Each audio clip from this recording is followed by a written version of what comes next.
yaitu Amsal 18 ayat ke-21. Hidup dan mati dikuasai lidah. Siapa suka menggemakannya akan memakan buahnya. Ini firman Tuhan, ini sungguh luar biasa, dan saya sungguh mengucap syukur pada Tuhan. Kenapa saudaraku? Karena saya hari kemarin tidak datang. Di sini kemarin diadakan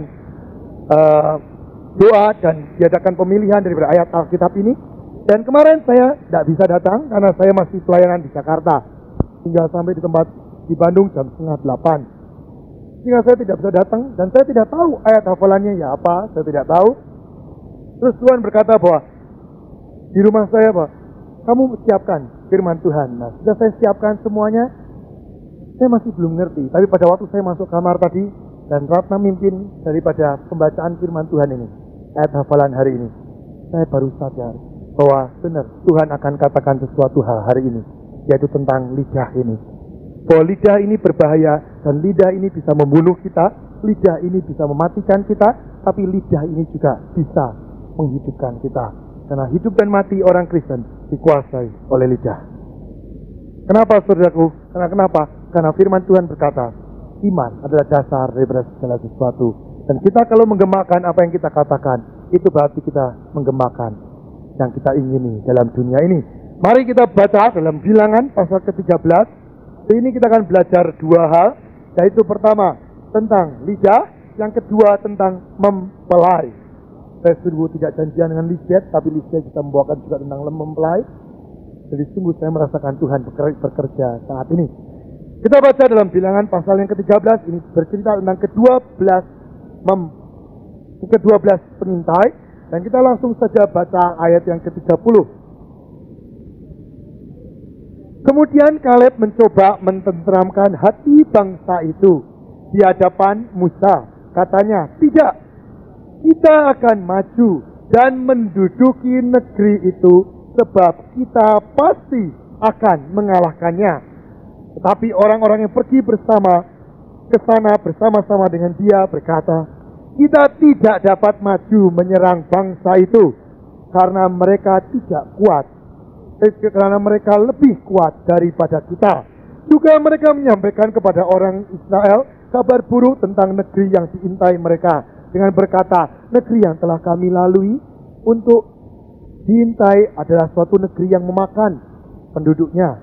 Dan semua orang yang kami lihat di sana adalah orang-orang yang tinggi-tinggi perawakannya. Juga kami lihat di sana orang-orang raksasa, orang enak yang berasal dari orang-orang raksasa. Dan kami lihat diri kami seperti belalang, dan demikian juga mereka terhadap kami. Saudaraku, jelas firman Tuhan berkata, ada dua orang di tempat ini, dan dua orang di dalam dunia ini. Yang pertama adalah orang yang mempunyai iman, orang yang berkata dengan sesuai dengan apa yang Tuhan katakan. Mereka punya satu pedoman, dan mereka tahu siapa Allahnya sesungguhnya. Tapi orang kedua ini, dia sama sebagai bangsa pilihan Tuhan. Dikatakan bahwa dia masuk dalam bangsa pilihan Tuhan, dan dia adalah orang Israel.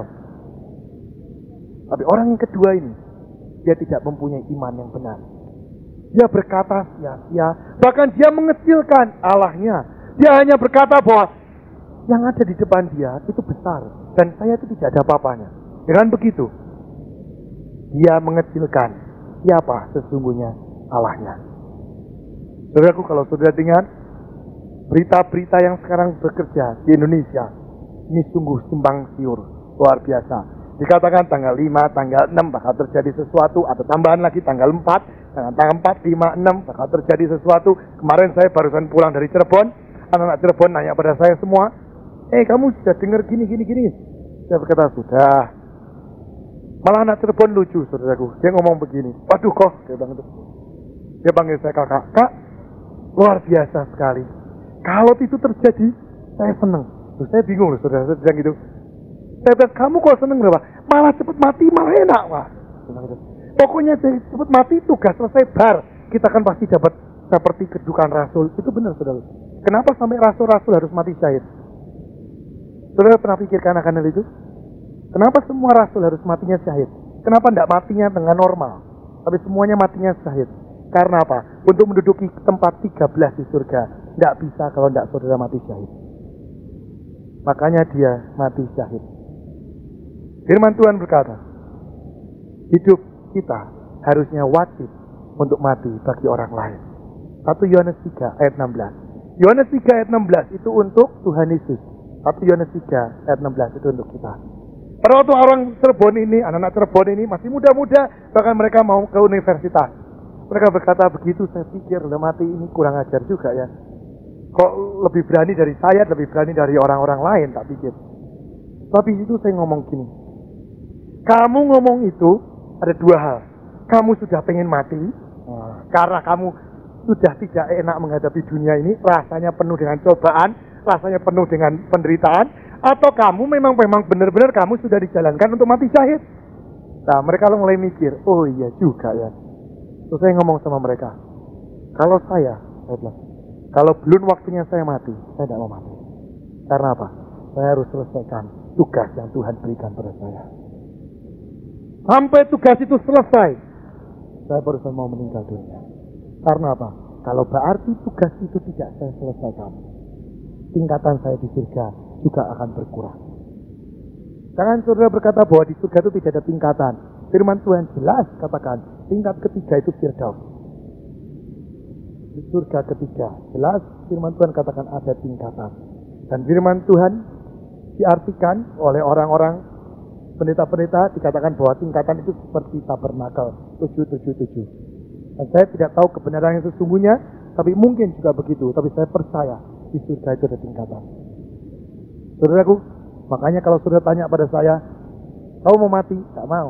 Dulu saya pengen mati, saudaraku. Pengen mati dengan cepat. Tapi sekarang saya tidak mau. Sebabnya apa? Saya tahu tugas saya belum selesai. Nah, tapi apa yang sekarang saudara sedang hadapi? Apa yang sekarang saudara sedang pikirkan? Coba koreksi semua. Kalau saudara mendengar berita-berita begitu, terus saudara takut, bahaya besar. Bahaya besar. Karena firman Tuhan berkata, kalau seorang Kristen itu takut, dia memperkecilkan kebesaran daripada Allah kita. Nanti kita akan masuk dalam acara mempelai. Kalau kita menjadi mempelai-mempelainya Tuhan, salah satu cara daripada mempelai, tidak boleh memperkecilkan kuasa dan otoritas daripada mempelai laki-laki. Dengan kita dengar berita-berita, saudaraku, jangan saudara berkata bahwa kalau berita yang saya dengar, ya, bukan hanya untuk orang Chinese, saudara, tapi malah lebih besarnya untuk orang Kristen. Karena saya juga barusan dari Jakarta, saya juga barusan ngobrol-ngobrol, lebih besar untuk orang Kristen, bukan untuk Chinese. Karena kalau orang Kristen berani berapa, berani dapat bayaran berapa, berani berapa, saudara. Dan ada satu kota, saya tidak perlu sebut di tempat ini, satu kota di di bumi Indonesia ini sudah terjadi beberapa orang Kristen mati untuk Tuhan. Hanya gara-gara peristiwa-peristiwa berkelanjutan ini. Saya katakan, pendoa-pendoa syafaat Indonesia sudah dapatkan hal ini sebelum hal ini terjadi. Mereka berkata apa? Kalau orang Indonesia tidak dibikin begini, tidak dibikin seperti keadaan Tiongkok, mereka tidak akan maju. Karena apa? Kekristenan di Indonesia tidak majunya pesat. Sebabnya rasanya enak, semuanya bisa. Bahkan Alkitab pun kau bisa punyai sampai 100 biji juga bisa. Jadi kekristenan tidak maju. Tapi dengan adanya masalah, dengan adanya satu rintangan, dengan adanya suatu ancaman, saya percaya kekristenan ini akan maju. Tapi nanti akan terlihat siapa Kristen benar dan siapa Kristen yang tidak benar. Jujur saudaraku, saya sendiri sebagai hamba Tuhan, saya mempunyai satu planning. Yaitu apa? Sebentar saya akan ke Kalimantan, sebentar saya akan ke Surabaya lagi, sebentar saya akan ke Jakarta, semuanya. Dan itu semua daerah-daerah yang rawan. Dan ada mimpi-mimpi yang dikatakan bahwa saya itu nanti bakal dikejar, bakal dicari. Secara pikiran, saya ngomong Tuhan, berat, saya tinggalkan istri saya tinggalkan keluarga saya untuk melayani Tuhan. Padahal nanti kalau saya masuk ke Kalimantan atau saya masuk kemana-mana, saya ngadakan seminar, bukan hanya khotbah begini. Dengan kata lain, seminar itu kan satu hari, besok juga masih seminar lagi, saudara. Kalau saya mengabarkan sesuatu yang menyakitkan hati orang, besok itu tinggal orangnya datang aja nemuin saya, karena saya ada di sini. Nah, saya tidak bisa memungkiri seminar itu. Tapi Tuhan katakan, kamu tidak usah takut. Karena kalau tidak seizinku, saya percaya tidak satupun orang bisa menjamah saya. Ini yang Tuhan katakan. Jangan memperkecilkan apa itu namanya Bapa di surga. Jangan memperkecilkan kuasa dan otoritas Dia. Jangan memperkecilkan kuasa yang Bapa menyertai kita.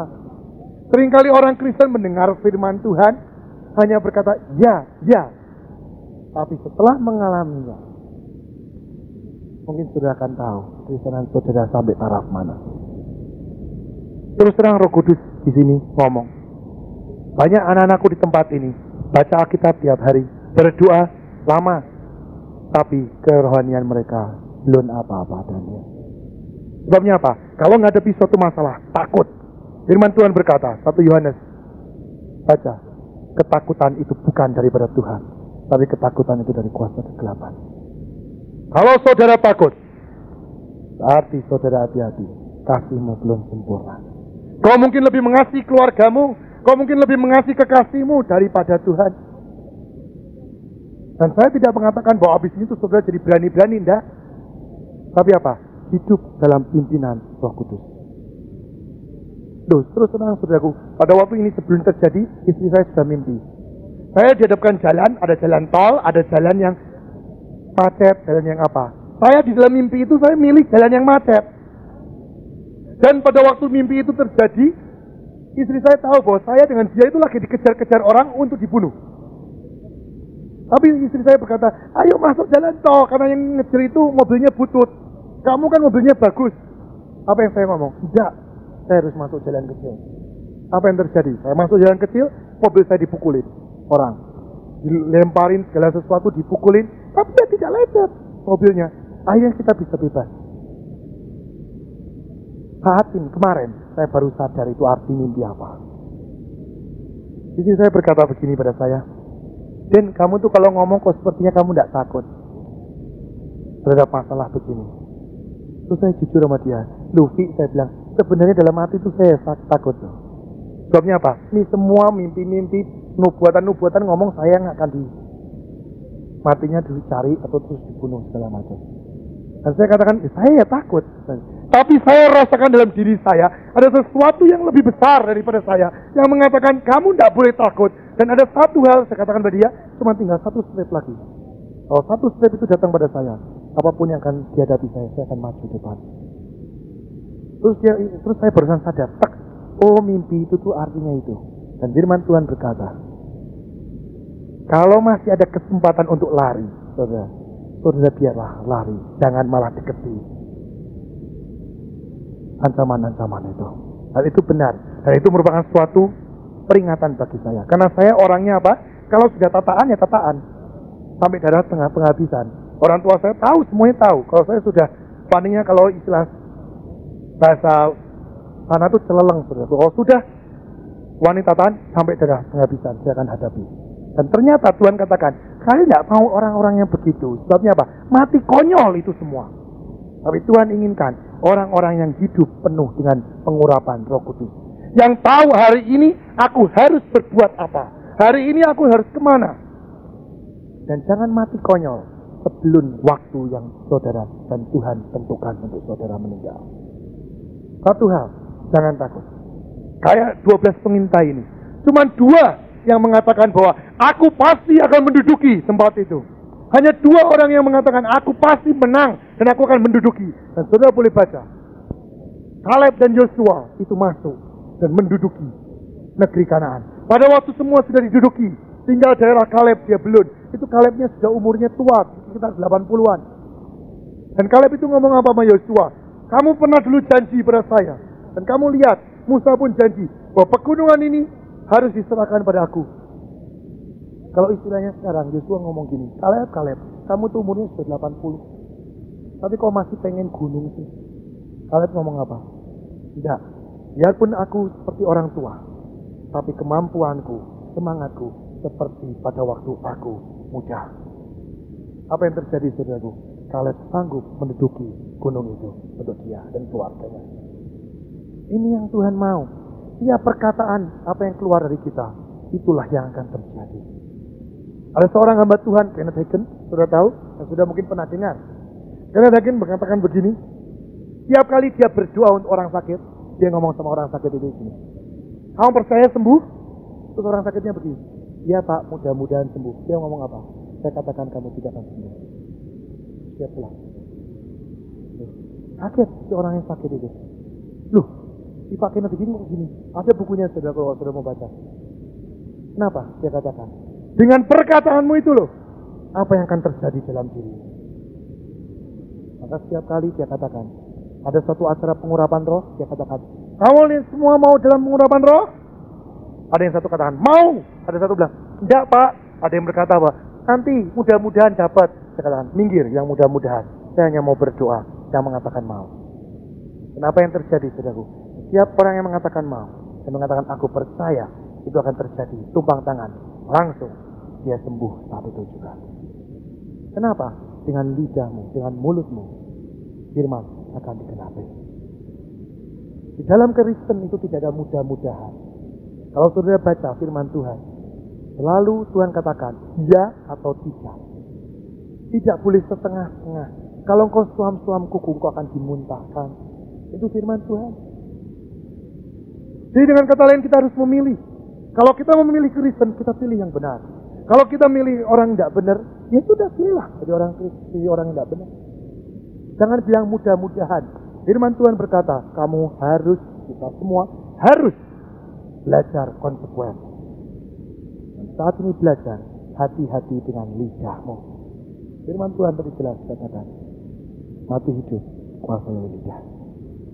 Yang kedua, orang yang seperti orang 10 daripada pengintai. Apa yang mereka katakan? Mereka seperti raksasa dan kami hanya belalang.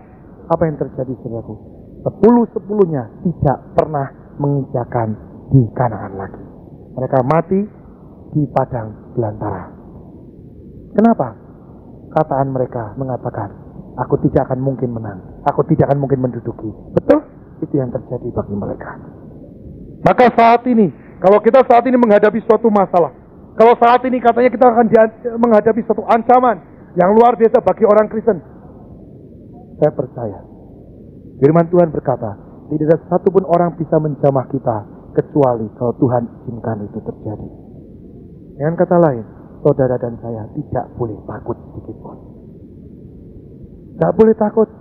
Kalau saudara masih ada rasa ketakutan, koreksi. Sudahkah saudara mengasihi Tuhan 100%? Saya pernah berkhotbah begini, dan saya katakan pada orang lain, pada jemaat pada waktu itu, kamu tidak boleh takut.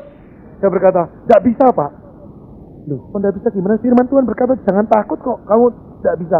Dia berkata, kalau saya mati, keluarga saya ini siapa yang makani? Saya ini hanya sebagai tonggak penghasilan keluarga. Semuanya tidak kerja Pak, cuma aku yang kerja. Kalau saya mati, berarti semua mati dong. Saya katakan, Elia saja dipelihara di tepi sungai Kerit. Bunga bakung itu hanya tumbuh, sudah itu hilang. Rumput hanya tumbuh dan itu hilang. Burung pipit dipelihara.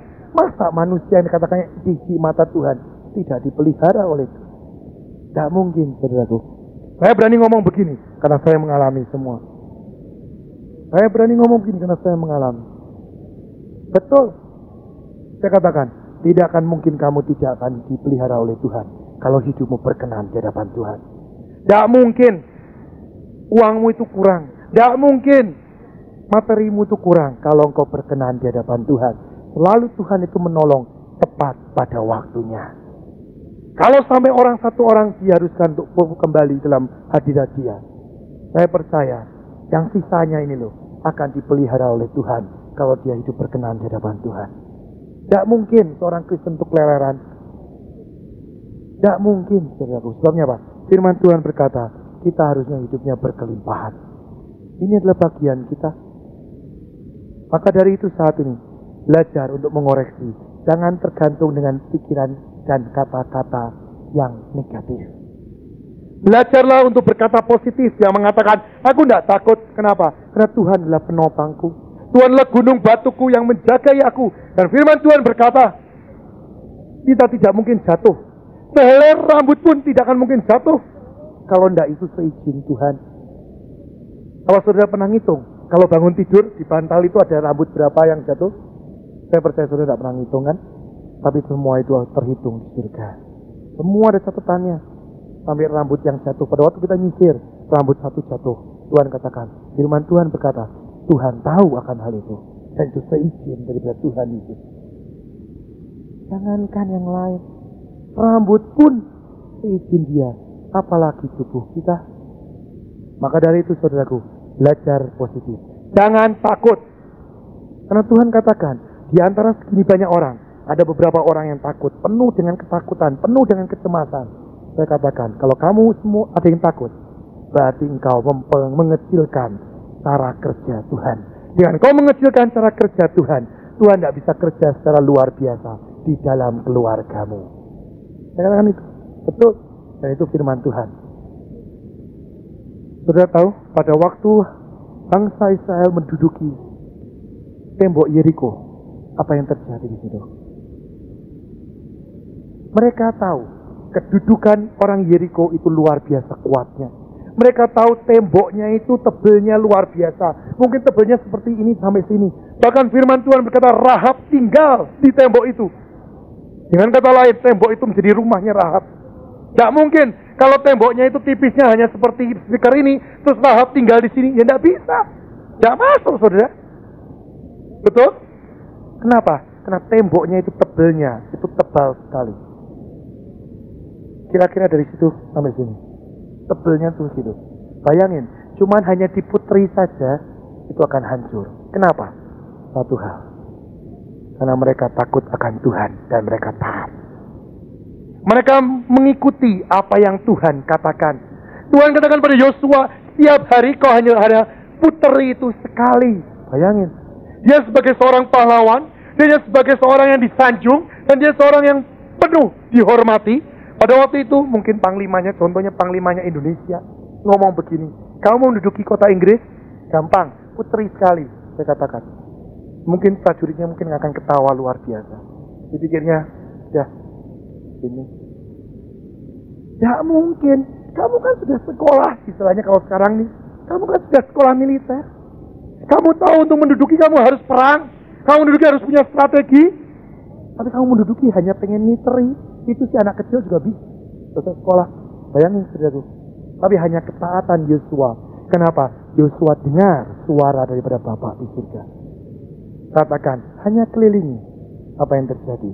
Itu tembok roboh. Dan satu hamba Tuhan dapat penglihatan, ketemu dengan malaikat, dan dia tanya, apa peristiwa apa yang terlalu luar biasa sampai mengguncang surga yang kau sudah alami? Dia berkata apa? Cuman satu. Pada waktu aku harus menghancurkan tembok Yeriko. Aku sudah tidak kuat. Rasanya aku pengen menghancurkan saat ini. Tapi Tuhan katakan belum waktunya. Sehingga pada hari ke-7 dikiteri 7 kali.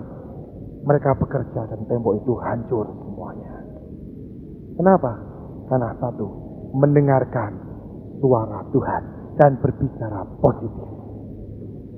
Yosua tidak pernah berkata, itu kuat, itu kuat. Tidak, Yosua berkata, kitari, kau akan menang. Hitari, engkau akan menang. Apa yang terjadi? Betul, kemenangan terjadi. Makanya saudaraku, berpikirlah positif dan berkatalah positif. Yang kedua, kita tadi sudah saya katakan, kita adalah mempelai-mempelainya Tuhan. Untuk saudara mendapat sesuatu menjadi mempelai yang benar, dia adalah mempelai laki-laki dan kita adalah mempelai perempuan. Kalau saya dengan istri saya dulu waktu pacaran, pasti saya akan ingin untuk mengetahui apa yang ada di dalam hatinya dia. Sehingga saya mungkin akan berbuat sesuatu untuk menyenangkan dia. Dan saya percaya dia pun akan berusaha untuk menyenangkan saya. Betul? Demikian kita dengan Tuhan juga. Kenapa kok kita tidak punya usaha untuk menyenangkan hati Tuhan? Kita baca dalam Matius pasal yang ke-25. Bukakan. Yang belum bukakan oleh hamba Tuhan lain. Yang berbicara tentang gadis-gadis yang bijaksana dan gadis-gadis yang bodoh. Saudara mungkin akan bingung, bukan bingung, saudara akan kaget. Karena ini ada satu pelajaran yang indah sekali yang Tuhan bukakan. Yang mungkin belum pernah dibukakan oleh hamba Tuhan lain. Saya baru dapat juga kemarin. Kita akan baca dari ayat yang pertama sampai ayat yang ke-13 dulu. Pada waktu itu, hal kerajaan surga seumpama 10 gadis yang mengambil pelitanya dan pergi menyongsong mempelai laki-laki. 5 diantaranya bodoh dan 5 bijaksana.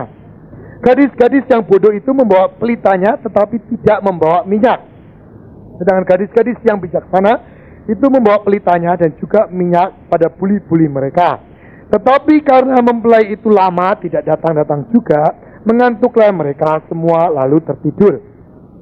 Waktu tengah malam terdengarlah suara orang berseru, "Mempelai datang, songsonglah dia." Gadis-gadis itu pun bangun semuanya lalu membereskan pelita mereka. Gadis-gadis yang bodoh berkata kepada gadis-gadis yang bijaksana, "Berikanlah kami sedikit daripada minyakmu itu, sebab pelita kami hampir padam." Tetapi gadis-gadis yang bijaksana itu tidak. Katanya, "Tidak, nanti tidak cukup untuk kami dan untuk kamu. Lebih baik kamu pergi kepada penjual minyak dan beli di situ." Akan tetapi, waktu mereka sedang pergi untuk membelinya, datanglah mempelai itu dan mereka yang telah siap sedia masuk bersama-sama dengan dia di ruang perjamuan kawin. Lalu pintu ditutup. Kemudian datang juga gadis-gadis yang lain itu dan berkata, Tuhan, bukakanlah kami pintu." Tetapi ia menjawab, "Aku berkata kepadamu, sesungguhnya aku tidak mengenal kamu. Karena itu berjaga-jagalah, sebab kamu tidak tahu akan hari maupun akan saatnya." Belum masuk dalam sini, Tuhan tadi ingatkan satu hal lagi. Kalau engkau berkata bahwa aku tidak takut, satu hal, kau harus melangkah, yaitu apa? Perbuatanmu berubah dari tempat ini. Kalau cuma sekarang janji, aku tidak takut lagi Tuhan, tapi engkau tidak ada suatu perubahan, itu namanya tidak berubah. Tapi Tuhan katakan, kalau engkau benar-benar mau untuk mengatakan aku tidak takut, karena aku mempunyai suatu penjaga yang indah, yaitu Tuhan Yesus Kristus, kau melangkah untuk benar-benar tidak takut. Ya, nah itu sekarang kita masuk dalam mempelai yang sesungguhnya. Nah, saudara tahu, mempelai semuanya 10-10-nya membawa pelita, betul? Tadi kita baca. Nah, nyala enggak pelitanya? Hah? 10-10-nya nyala enggak? Hah? Nyala semua. Yakin? Nyala? Siapa yang mengatakan nyala? Coba angkat tangan. Loh, tadi saya baca kan. Coba yang yakin bahwa 10-10-nya nyala, angkat tangan. Jujur, tidak apa-apa, belajar. Yang tidak tahu, yang mengatakan bahwa tidak nyala, angkat tangan. Satu, siapa lagi yang mengatakan tidak nyala? Yang tidak tahu, angkat tangan. Loh, ini yang absen adalah nih. Saudara coba baca, makanya kita baca dengan teliti, saudaraku. Ayat yang ke-8. Gadis-gadis yang bodoh berkata kepada gadis-gadis yang bijaksana, "Berikanlah kami sedikit daripada minyakmu itu, sebab pelita kami hampir padam." Berarti nyala enggak? Nyala, saudara. Tidak mungkin tidak nyala. Makanya ini saya bilang bahwa ini tidak pernah dibuka oleh hamba Tuhan lain. Sebabnya apa? Saya juga barusan dapat dan saya rindu untuk membagikan bagi saudara-saudara. Tuhan ingin katakan begini, bahwa semuanya itu nyala. Semuanya itu nyala. Dan firman Tuhan berkata, sebenarnya tidak ada gadis bodoh dan tidak ada gadis bijaksana. Karena apa? Tuhan lihat keberadaan kita. Kalau kita memang sudah diciptakan ya kurang pintar, ya sudah, tidak apa-apa. Tuhan berkata, Tuhan akan memberikan kemuliaan di dalam dirimu itu dengan cara yang lain. Jadi semuanya ini sebenarnya punya pelitanya. Jadi dengan kata lain, semua ini orang Kristen. Dan katakan kau berkata bahwa 5 itu bukan orang Kristen, 5 itu orang Kristen. Tidak loh. Semua itu orang Kristen. Semua kepenuhan akan Roh Kudus. Berarti babnya apa? Mereka sudah punya minyak. Mereka punya Roh Kudus itu. Dan mereka punya pelita itu. Dan pelita itu sedang menyala. Dengan kata lain, kobaran hati daripada Roh Kudus dalam hati mereka itu sedang terjadi. Sedang terjadi, mereka sedang dipenuhi oleh Roh Kudus. Saat ini sedang terjadi pengurapan yang luar biasa. Firman Tuhan berkata apa? Akhir zaman ini, angkatan terakhir akan mendapat pengurapan double. Yaitu apa? Pengurapan awal dan pengurapan akhir. Siapa itu? Kita semua. Dengan kata lain, firman Tuhan ini untuk kita semua. 2 pengurapan. Pengurapan hujan awal dan hujan akhir. Dan 2 golongan gadis ini mempunyai satu hal, yaitu apa? Yang bijaksana mempunyai pengurapan double porsi. Yang tidak bijaksana, yang bodoh, 1 porsi. Makanya Tuhan katakan di sini harus diperlukan kelihayan daripada Roh Kudus untuk menerangkan ini semuanya. Kalau saudara benar-benar masih bingung, nanti saudara baca di dalam Yoel bahwa akhir zaman ini ada 2 porsi pengurapan. Pengurapan hujan pertama dan pengurapan hujan terakhir. Gadis yang bijaksana, dia sudah dapatkan semua itu. Dia sudah punya pengurapan awal dan pengurapan akhir, dia punya akan hal itu. Harus diperlukan kelihayan daripada Roh Kudus untuk menerangkan ini semuanya. Kalau saudara benar-benar masih bingung, nanti saudara baca di dalam Yoel bahwa akhir zaman ini ada 2 porsi pengurapan. Pengurapan hujan pertama dan pengurapan hujan terakhir. Gadis yang bijaksana, dia sudah dapatkan semua itu. Dia sudah punya pengurapan awal dan pengurapan akhir, dia punya akan hal itu. Makanya dikatakan bahwa dia punya pelita, yaitu pengurapan yang awal, juga dia punya buli-buli sebagai pengurapan terakhir. Tapi gadis yang bodoh, dia tidak punya. Dia hanya punya pengurapan hujan awal. Hujan air dia belum dapatkan. Kenapa? Karena dia tidak mau mendalami firman Tuhan, yang pertama. Yang kedua, karena dia tidak mengasihi Tuhan dengan luar biasa. Yang ketiga, karena dia tidak ada suatu keinginan untuk maju. Seperti orang-orang Kristen yang kebal.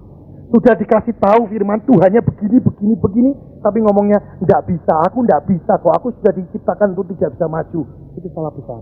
Inilah gadis-gadis yang bodoh. Di 2 orang golongan ini terjadi di dalam orang Kristen. Sehingga pada waktu Tuhan mau datang, pada waktu malam dikatakan semuanya tertidur. Jangan kau katakan bahwa aku sudah dewasa, aku sudah kekristenanku sudah mantap, aku tidak mungkin tertidur. Itu omong kosong. Tuhan berkata semuanya akan tertidur. Jelas firman Tuhan berkata semua tertidur. Bukan tertidur dengan kata arti kita jauh dari Tuhan, bukan. Tapi apa? Mungkin karena kita terlalu lelah, kita tertidur.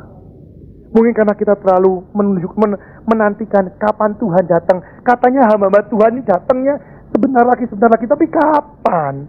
Nah, mulai kita katakan, aduh kapan ya Tuhan, mulai kita rasakan lelah. Bisa itu terjadi. Karena firman Tuhan berkata, kau boleh jatuh, tapi tidak boleh tergeletak. Tapi kita lihat saat ini. Pada waktu saat-saat yang begitu, justru disitulah Tuhan datang. Pada waktu itu Tuhan mau datang, dan si gadis yang bodoh ini berkata, oh tolong ya beri aku minyak sedikit. Dengan kata lain, dengan jawaban dari gadis yang bijaksana itu, mereka sampai saat itu, mereka belum tahu kapan datangnya mempelai. Sehingga gadis yang bijaksana itu berkata, nanti aku tidak cukup, lebih baik engkau pergi, cari lagi. Sebabnya apa? Mereka tidak tahu itu datangnya kapan. Sama dengan akhir zaman ini, sama dengan kedudukan sekarang. Kita tidak tahu kapan Tuhan datang, ya. Tapi pada waktu yang saat yang tepat, mempelai itu datang. Mereka yang 5 yang bodoh itu mencari penjual minyak. Dengan kata lain, mereka berharap sama manusia. Nah ini saudaraku, ini salah satu buka daripada firman Tuhan. Kenapa sampai mereka itu mencari penjual minyak lagi? Karena apa? Mereka tidak berharap sama Tuhan. Mereka tidak berharap sama Roh Kudus yang bisa menguasai mereka. Mereka tidak berharap sama Roh Kudus yang bisa mengajar pada mereka. Tapi mereka apa? Mencari hamba-hamba Tuhan. Siapa penjual minyak? Kalau secara Kristen dikatakan adalah hamba-hamba Tuhan. Karena apa? Hamba Tuhan itu bagikan firman Tuhan, ini loh minyak-minyak sedang dibagikan, kau terima minyak. Jadi mereka itu mencari hamba Tuhan, bukan mencari Tuhan, tapi mereka mencari hamba-hamba Tuhan. Demikian juga tadi saya sudah katakan, kalau engkau tidak mau melangkah lebih maju dengan katakan engkau masih takut terus, nanti suatu ketika kau menghadapi suatu masalah, engkau tidak lari ke Tuhan, tapi kau lari ke hamba Tuhan. Tolong doakan saya saya kok gini-gini aja. Hati-hati, ketinggalan saudaraku. Saat ini adalah waktunya saudara praktek bersama dengan Tuhan, bukan dengan hamba-hamba Tuhan lagi. Hamba-hamba Tuhan kami ini adalah untuk orang-orang yang dasar, hanya sebagai pelihat-pelihat, hanya sebagai yang membantu. Misalnya engkau menghadapi suatu masalah, engkau tanyakan sama Tuhan, kok boleh gini, tolong cek ya Pak. Nah, kami ini bisa mengecekkan. Jadi kami ini hanya sebagai alat daripada Tuhan untuk membantu saudara. Tapi saudara harus maju sendiri. Bukan hanya diminta bubukan dan dikasih susu terus. Yang kedua, firman Tuhan berkata, seharusnya mereka yang punya minyak yang hujan awal ini tidak usah mencari lagi minyak. Mereka tetapkan terus dengan setia. Saya percaya mereka tidak akan kehabisan minyak. Karena apa? Tuhan pasti datang tepat pada waktunya. Nah, kenapa mereka kok sampai nyari-nyari minyak? Karena apa? Mereka dikuasai oleh keadaan dan lihat pada waktu yang terjadi. Mereka lihat pelitanya, aduh, sudah hampir padam, sudah riap-riap. Padahal secara pikiran, Tuhan datangnya masih lama. Wah, tidak cukup ini, tidak cukup, aku harus nyari minyak. Nah ini loh saudara, orang-orang yang begini loh, yang bisa ketinggalan. Tuhan katakan, firman Tuhan berkata, Tuhan tidak pernah terlambat datang untuk menolong. Saya percaya, minyak yang tidak bawa reserve pun, dan yang bawa reserve pun, saya percaya, pelita itu tidak akan padam sampai Tuhan datang. Ini yang saya katakan, barusan dibuka, mungkin oleh saya dan sisi saya. Karena kami dapat berdua juga. Hamba Tuhan lain cuma ngomongnya mengartikan yang di depan. Yang 5 gadis bijaksana, 5 bodoh itu apa. Tapi yang Tuhan ingin bukakan di akhir zaman ini. Semuanya, apapun keberadaanmu, maju terus. Setia nih. Jangan pengen seperti orang lain, tapi setia sampai akhir. Saya percaya Tuhan akan datang menjemput engkau. Karena firman Tuhan berkata, Tuhan adalah Tuhan yang setia. Tapi saat ini, waktunya kita, masih ada kesempatan untuk kita meraih daripada hujan terakhir. Ayo raih hujan terakhir ini. Jangan kau katakan, cukuplah, aku mau jadi gadis yang bodoh. Oh saudaraku, kasihan. Sebabnya apa? Kau tidak akan dapat semaksimal mungkin dalam kerajaan surga. Tapi engkau mulailah raih apa yang menjadi bagianmu, yaitu hujan terakhir. Dalam Yoel kedua katakan bahwa kita ini harus mabuk di kedai Yoel, mabuk di kedai Allah. Dengan kata lain apa? Sangat kepenuhan sekali. Oh, saya sangat mengucap syukur kalau saat ini Tuhan bukakan luar biasa tentang pengurapan Roh Kudus. Pada waktu saya membawakan di Surabaya, saudaraku, saya sudah dapat jadwal di Surabaya. Hari itu saya harus melayani 2 kali. Sampai di Surabaya, ada seorang ibu telepon pada yang ngatur jadwal saya. Dia katakan, tolong mohon, saya minta 1 kali dimasukkan dalam hari itu jadwal buat Daniel. Ibu ini berkata, tidak bisa, kosong. Ibu ini berkata, tolong, karena Tuhan berkata ini pengurapan Roh Kudus bagi anak-anak muda. Karena yang menerima, yang bikin jadwal saya juga hamba Tuhan. Dia tidak berani dengan Tuhan, dia takut akan Tuhan. Dia katakan, oke, aku terima kalau ini memang Tuhan yang kerja. Apa yang terjadi? Hari itu saya capeknya luar biasa, saudaraku. Pagi saya sudah khotbah, selesai pulang, jam 3:30 saya harus berangkat lagi. Berangkat, saya khotbah, tepat jam 6 saya harus khotbah lagi, jam 6. Nempel sekali. Tapi pada waktu saya hadir di tempat itu, saya lihat anak-anak muda, saya pikir gini, saudaraku, aduh mukanya kok pada jembetut, pokoknya mukanya tuh lesu, lemah. Jadi tidak ada semangat gitu sebagai kekristenan. Terus saya lihat ya, ada yang rambutnya ada yang gondrong, ada yang rambutnya gimana. Aduh, tak pikir Tuhan katanya mau pengurapan kok kayak gini. Aku bilang gitu. Kok ngurapi yang lain aja Tuhan, jangan ngurapi yang anak muda yang begini. Bilang. Tapi Tuhan katakan, kamu lihat, puji-pujiannya tidak naik loh saudara. Mereka nyanyi dengan semangat ya, tapi tidak naik. Saya bilang, Tuhan kamu ini bagaimana nih, tidak naik loh. Tuhan bilang, tunggu Daniel.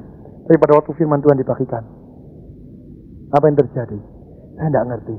Hanya dalam beberapa menit, itu muka-muka berubah semuanya. Rasanya mereka berkata, aku mau Tuhan. Aku mau pengurapan double porsi ini. Aku mau ada mabuk di dalam kedai Yoel ini. Apa yang terjadi? Khotbah sudah disampaikan. Selesai, Tuhan katakan, selesai saat ini pengurapan. Saya panggil altar call. Yang maju, saudaraku, 99% maju semua. Yang rambutnya tidak beres, yang segala macam itu maju, saudaraku semuanya. Yang mukanya keset, maju semuanya. Dan saya tidak ngomong apa-apa. Dan saya katakan, saat ini terima urapan Roh Kudus. Apa yang terjadi? Di belakang itu ada yang duduk, geblak sendiri, saudaraku. Wah, sampai orang yang di belakangnya itu kaget. Tidak ada yang nampani, tidak ada yang apa-apa. Dari berdiri gini, suatu geblak sendiri. Berdiri lagi, geblak lagi 2 kali. Terus yang di depan penuh semua dengan urapan Roh Kudus. Sampai ada yang nangis, ada yang apa, katakan semua kami puas. Saudaraku, kenapa? Satu hal, kerinduan untuk kepenuhan. Ini yang Tuhan mau. Dan saatnya adalah saat sekarang. Jangan seperti gadis-gadis yang bodoh. Harusnya semuanya masuk dalam kerajaan surga. Masuk! Karena apa? Mereka sudah sampai di finish. Hanya tinggal nunggu mempelai datang, terus masuk bersama-sama. Artinya apa? Mereka tahu tentang firman Tuhan. Mereka tahu tentang penyembahan. Mereka tahu tentang doa dan penyembahan. Dan mereka nunggu-nunggu kedatangan Mesias itu.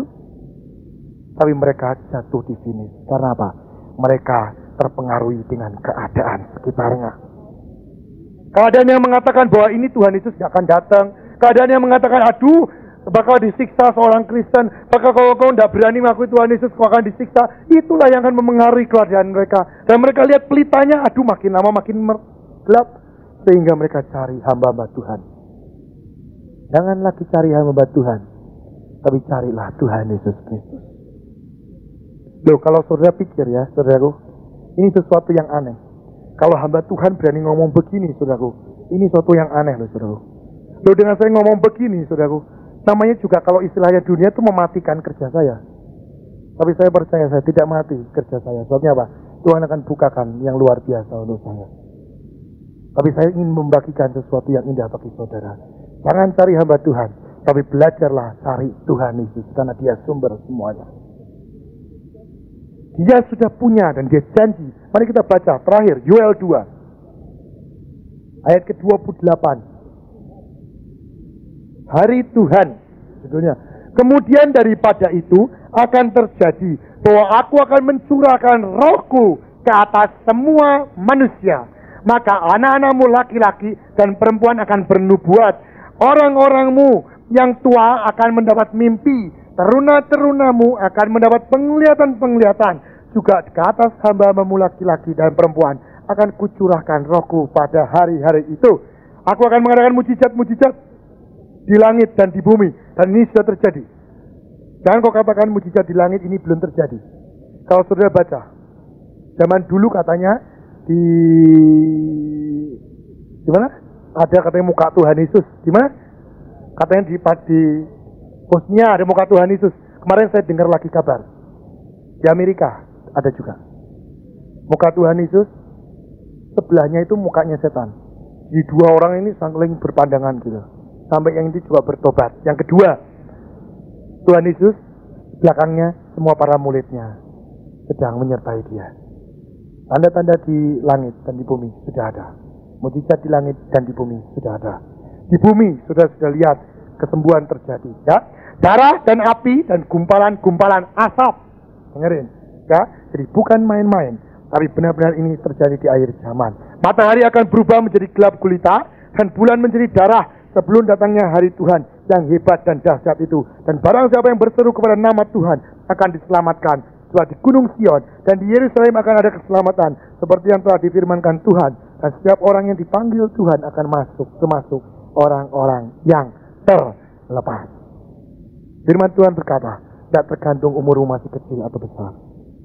Tidak tergantung kau sudah tua atau kau masih muda. Tapi kalau kau mau terima urapan itu, kau akan penuh dengan urapan itu. Jangan katakan aku masih muda, umurku masih lama. Saya katakan, untuk anak yang SMP, belum tentu sampai dah SMA, belum tentu sampai dah universitas yang selesai, Tuhan sudah datang untuk menjemput engkau. Bagi yang sekarang masuk SMA pun, mahasiswa pun, belum tentu sampai lulus. Tuhan katakan sudah sangat singkat. Tapi saya mengucap syukur kalau Tuhan undur lagi sampai bertahun-tahun. Sampai 10 tahun lagi ya kita mengucap syukur.